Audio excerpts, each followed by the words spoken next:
4년 동안은 건축하느라 공간이 없어 바자회를 하지 못하였고, 또 3년은 코로나 팬데믹으로 바자회를 하지 못하였기 때문에 8년 만에 바자회를 열었지만 많은 사람들이 몰려왔습니다. 저도 그렇게 많은 사람들이 몰려올 것이라 생각하지 못했습니다. 그래서 우리의 희생과 땀과 수고로 지친 우리의 이웃들에게 위로를 주고 희망을 주었습니다. 우리는 수익을 얻기 위해 바자회를 한 것이 아닙니다. 우리가 약속한 대로 많은 물품들을 손해보고 팔았습니다. 우리 성도들의 땀과 또 시간과 물질을 통해 우리 이웃들은 행복한 시간을 가졌습니다. 그리고 하나님께 영광을 돌렸습니다. 남들의 것을 빼앗고 내가 더 많이 가지고 남의 눈에 눈물 나게 하는 것은 세상의 원리입니다.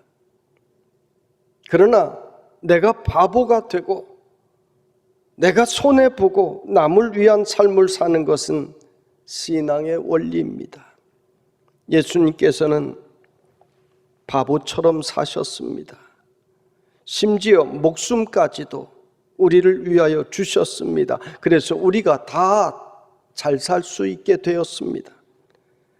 세상에서 영웅이라 하는 징기스칸이나 알렉산더, 나폴레옹 같은 사람들, 왜 그들을 영웅이라고 자녀들에게 가르치는지 모르겠어요. 이 전쟁 영웅들은 사람을 살리는 일이 아니라 죽이는 일을 했습니다. 우리나라도 임진왜란으로 6.25 전쟁으로 큰 아픔을 겪었습니다. 전쟁을 일으킨 이들은 결국 남의 것을 빼앗자는 것 아닙니까? 그래서 수많은 백성들이 죽고 아픔을 겪었고, 지금도 이산가족으로 우리나라에는 아픔이 남아 있습니다. 러시아와 우크라이나 전쟁도 전쟁을 일으킨 자들은 남을 죽여서라도 남의 눈에 눈물이 흐르게 해서라도 남의 것을 빼앗아 오겠다는 것이 아닙니까? 그래서 수많은 사람들에게 아픔과 고통을 주고 있습니다. 전쟁에 사랑하는 아들을 잃고 어느 날 남편의 전사 통지서를 받고 형과 오빠를 잃은 수많은 사람들의 통곡을 가져왔습니다. 그래서 서로 증오합니다. 이것은 마귀가 좋아하는 일들입니다. 그러나 예수님은 남을 죽이기 위해 사신 것이 아니라 내가 남을 위해 평생을 주는 삶을 사시다가 마지막에는 목숨까지 주셨습니다. 그래서 예수님의 죽으심으로 많은 사람들에게 희망을 주고 위로를 주었습니다. 오늘날 징기스칸이나 알렉산더를 추모하며 그를 위해 내 삶을 바치겠다고 매주일 모이는 사람들은 없습니다. 그러나 예수를 따르겠다라고 모이는 사람은 이 세상에 수많은 무리들이 있습니다. 우리도 예수님의 그 가르침을 따르기 위하여 손해보는 바자회를 하였고 바보 바자회를 하였고, 오늘도 예수님을 따르기 위해 우리는 이 예배에 모인 것입니다. 오늘 성경에는 예수님께서 이 땅에 오신 이유를 말씀해 주시고 있습니다. 하나님이 세상을 이처럼 사랑하사 독생자를 주셨으니 이는 그를 믿는 자마다 멸망하지 않고 영생을 얻게 하려 하심이라. 이 말씀은 성경 전체를 관통하고 있는 요절과도 같은 말씀입니다. 이 말씀은 너무나 귀한 말씀이기 때문에 지금까지도 몇 차례 말씀을 전하였고 또 앞으로도 또 전할 것입니다. 하나님이 세상을 이처럼 사랑하셨다고 했습니다. 이처럼 사랑하셨다는 말이, 이처럼이 무슨 뜻입니까? 이처럼은 본문 앞에 나오는 어떤 사건을 말하는데, 그것은 이스라엘 백성들이 광야에서 겪은 놋뱀 사건입니다. 이스라엘 백성들이 하나님의 은혜를 잊어버리고 불평하고 우상을 숭배하였을 때 광야에 불뱀이 나타나 많은 사람들을 물었습니다. 이 붉은 뱀은 맹독을 가진 뱀으로 사람들은 뱀에 물리자마자 얼마나 고통 속에 죽게 되었습니다. 이스라엘 백성들이 광야에서 죽어가면서 고통 가운데 하나님께 부르짖을 때 하나님께서는 장대에 불뱀의 형상을 한 놋뱀을 높이 달라고 하셨습니다. 그리고 그 놋뱀을 바라보는 자는 살리라 말씀하셨습니다. 아니, 뱀에 물린 사람이 장대에 걸린 놋뱀의 형상을 바라본다고 해서 어떻게 다시 살 수가 있겠습니까? 믿지 않는 사람들은 광야에서 죽었고, 믿고 장대에 높이 달린 놋뱀의 형상을 바라본 자들은 살았습니다. 단지 믿음의 차이가 생명과 죽음으로 갈라놓았습니다. 성경은 이렇게 구약과 신약이 연결되어 있습니다. 구약의 많은 사건들이 이 땅에 오실 예수 그리스도를 예표하고 있습니다. 이처럼이라고 하는 말은 구약의 사람들의 생명을 살린 장대에 높이 달린 놋뱀처럼 예수님을 십자가에 매달아 주실 것을 예고하신 것이요, 이 놋뱀의 형상을 바라본 자는 산 것처럼 십자가에 달리신 그 예수 그리스도의 보혈을 믿는 자는 살 것이라고 하는 연결된 말씀인 것입니다.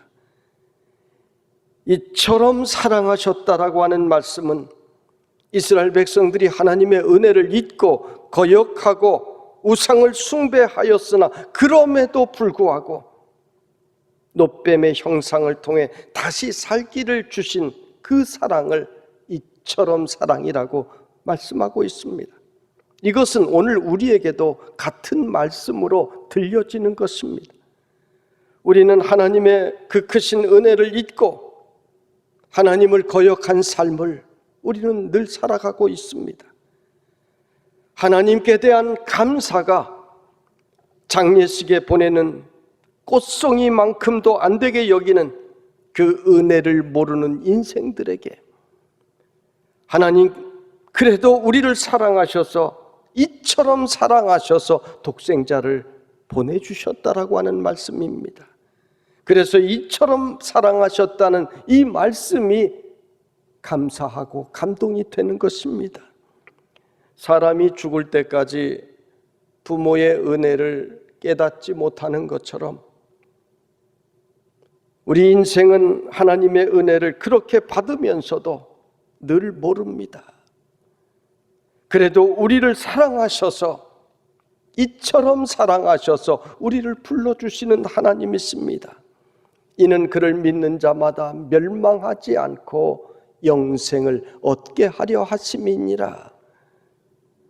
믿는다는 말은 그저 입으로 믿습니다, 동의를 말하는 것이 아닙니다.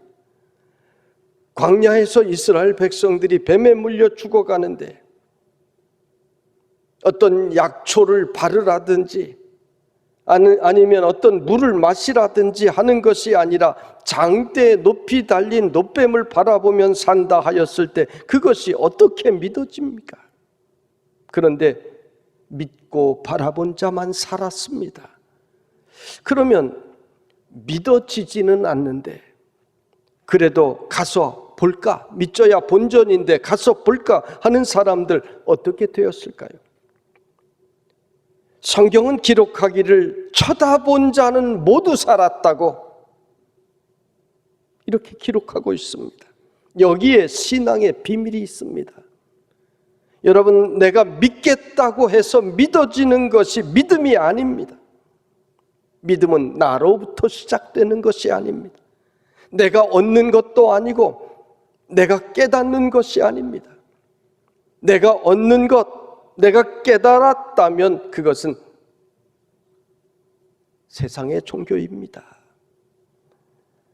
로마서 10장 10절에 사람이 마음으로 믿어 의에 이르고 입으로 시인하여 구원에 이르느니라 말씀하셨습니다. 첫 번째는 내가 내 마음으로 믿어야 하는 것입니다. 그러면 성령님께서 도와주십니다. 귀신 들린 아이의 아버지가 귀신이 내 아이를 물에도 던지고 불에도 던집니다. 긍휼히 여기사 하실 수 있거든 고쳐주소서 말할 때 예수님께서는 할 수 있거든이 무슨 말이냐? 믿는 자에게는 능치 못할 일이 없느니라 말씀하셨습니다. 새 성경에 능히 하지 못할 일이 없느니라 하셨습니다. 그러자 이 아이의 아버지가 즉시 안타깝게 소리를 질렀습니다. 내가 믿나이다. 나의 믿음 없는 것을 도와주소서. 이렇게 소리 지를 때 예수님께서는 귀신아 나가라 명하시고 아이의 병을 고쳐주셨습니다. 그렇습니다.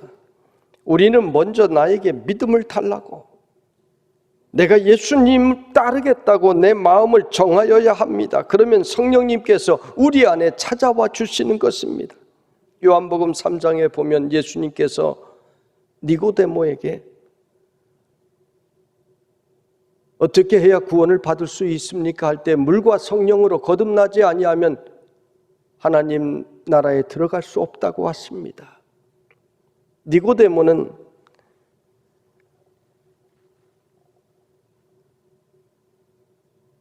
예수님께서 말씀하신 의미를 잘 깨닫지 못했습니다. 그래서 예수님께서는 바람이 임의로 부는 것처럼 성령으로 난 사람도 그러하다 말씀해 주십니다. 성령님이 내 안에 오시려면 먼저 나를 비워야 합니다. 나의 교만, 내 악함을 하나님 앞에 굴복시켜야 합니다. 그러면 성령님께서 바람처럼 내 안에 오셔서 능력을 주십니다. 마귀를 꺾을 권세를 주십니다. 빛의 길을 걸어갈 수 있는 은혜를 주십니다. 이것이 한 번에 되는 것이 아닙니다. 내 속에서는 선한 영과 악한 영이 계속해서 싸웁니다. 진리의 영과 의심의 영이 계속해서 싸웁니다. 마귀는 우리의 숨이 끊어지는 그 순간까지도 우리를 죄의 길로 끌고 가려고 합니다. 우리의 악한 본성은 죄의 길을 걷는 것을 늘 좋아합니다. 그래서 우리가 예수 믿은 다음에 말씀을 듣고 기도하는 일을 게을리하면 안 되는 것입니다.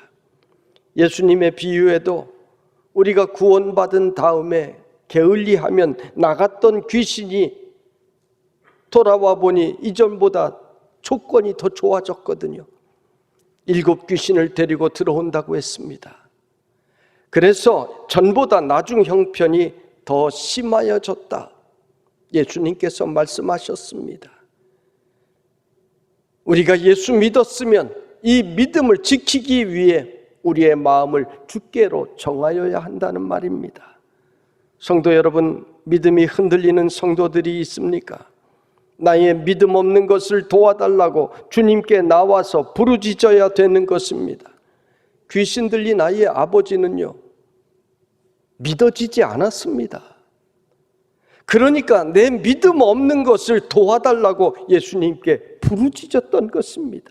내 아이는 낳아야 되겠고 나는 믿어지지 않는데 어떻게 합니까? 그러니까 도와달라고 부르짖었던 것입니다.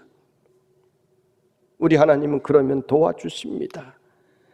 성령님은 우리가 기도할 때 이와 같이 성령도 우리 연약함을 도우시나니 우리가 마땅히 빌 바를, 새 성경에 기도할 바를 알지 못하나 성령이 말할 수 없는 탄식으로 우리를 위하여 친히 간구하시느니라 말씀하셨습니다. 우리가 마땅히 기도할 바를 알지 못한다는 말이 무엇입니까? 기도는 해야 되겠는데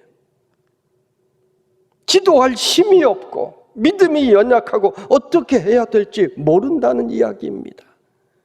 그때 성령님께서 탄식까지 하시면서 우리의 기도를 도와주신다라고 하는 말씀입니다.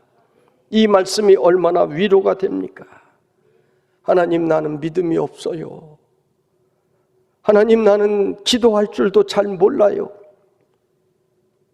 정말 이루어져야 되겠는데 이루어 주실지 사실 확신이 안 가요.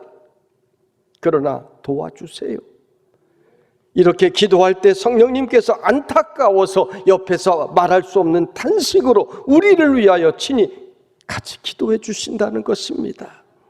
여러분, 처음부터 믿음의 기도한 사람이 어디 있습니까? 아무도 없어요. 아무도 없습니다. 하나님은 우리의 기도를 들어주신다고 하니 교회 나오면서 말씀을 듣고 목사님께서 그렇게 말씀하시니 제가 믿어보려고 합니다. 그런데 잘 안 됩니다. 하나님 도와주세요. 이렇게 여러분 기도했잖아요. 그런데 도와주셨잖아요. 그래서 지금 예수 믿고 있잖아요. 여러분, 악한 자는요, 기도하려고도 하지 않아요. 악한 자는 믿으려고 하지 않습니다. 그래서 그는 벌써 심판을 받은 것이라고 오늘 말씀에 예수님은 말씀하고 있는 것입니다. 빛이신 예수님께서 우리 가운데 찾아오셨습니다. 그런데 악한 사람은 빛을 미워합니다. 자기의 행위가 악함으로 빛보다 어둠을 더 사랑한다고 했습니다. 마귀를 사랑한다는 것입니다. 그러니까 마귀와 함께 다닙니다. 마귀가 기뻐하는 일을 합니다. 마귀가 인도하는 길로 걸어가고 있습니다. 그러니까 그 사람은 벌써 심판을 받은 인생인 것입니다. 이것이 우리가 보는 세상이 아닙니까? 세상은 우리가 아무리 예수님을 전하려 하여도 빛을 피합니다. 죽기 살기로 피하려 하는 사람들이 있어요. 교회 한 번만 나와 보라고 해도 그렇게 피합니다. 여러분이 김치 담궈다 주면서 심부름 해주면서 이웃을 그렇게 섬기는데 애원하는데 극장 한 번만 같이 가자고 하면 한 번이 아니라 10번도 갔을 것입니다. 동해의 바닷가에 가족이 놀러 가자고 하면 그 먼 길을 온 가족 동원해서 다 갔을 것입니다. 그런데 가까운 그 1시간 교회 한 번만 가자고 하는데 안 가려고 버팁니다. 빛을 싫어하기 때문입니다. 빛이 어둠을 비추면 어둠이 사라져 버리기 때문입니다. 빛이신 예수님의 말씀을 들으면 우리는 그 말씀의 권세 앞에서 저절로 변하게 되는 것입니다. 빛은 심령 골수를 쪼개는 능력이 있다라고 했습니다.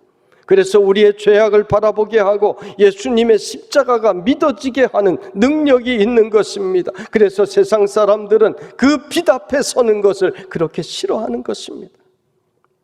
이 지구상의 수십억의 오늘날 사람들이 예수님을 믿고 있는데 믿고 하나님 앞에 나온 사람들은 없습니다. 마음으로 결단하고 하나님 앞에 말씀 앞에 설 때에 성령님께서 임의로 바람이 부는 것처럼 어느 순간 내 안에 들어와 계시고 나는 하나님의 백성이 된 것입니다. 우리도 다 죄악 가운데서 빛이신 예수 그리스도 앞에 나온 사람들입니다. 말씀을 들어도 처음에 믿어지지 않았습니다. 구약의 이야기를 들으면 무슨 무협지 이야기 같지 않습니까? 그런데 말씀을 듣다 보니 그 말씀이 빛이 되어 우리의 심령 골수를 쪼개고 우리의 심령을 변화시켰습니다. 그래서 이제는 내가 그렇게 믿으려 해도 안 믿어지는 것들이 저절로 믿어지는 것입니다. 이것이 성령님의 바람이 여러분에게 들어왔기 때문인 것입니다. 할렐루야. 하나님이 세상을 이처럼 사랑하사 독생자를 주셨으니 이는 그를 믿는 자마다 멸망하지 않고 영생을 얻게 하려 하심이라.